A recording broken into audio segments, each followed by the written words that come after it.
Hi guys, good morning. So today is I'm making um, gravy sauce for fried chicken. Ayan, naggagawa tayo ng gravy. So ano ang ingredients ng gravy sauce? It's ano lang, crispy fry lang. Bili ka ng crispy fry, gisahin mo, tapos lagyan ng konting, lagyan ng cubes, nor cubes na chicken ang flavor din. Tapos, ibigay natin doon sa tindahan.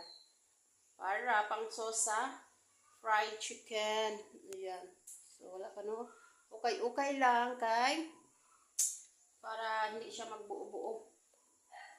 Gamay yung kalahat natin, no. Dalawang crispy fry ang nilagay ko dito. Dalawang crispy fry. Butong naman ko eh. Ayan. So, ang gagawin natin is ukay lang. Ang tod, makuha mo ang yung gaano siya kalapot. Baka mo lang magtansya kung gaano siya kalapot. Alam niyo naman yung mga gravy sauce siguro sa mga tindahan pagkakain kayo ng crispy fried chicken. So, kayo na ang tansya. So, para magbubuong yapon ko pa, oh.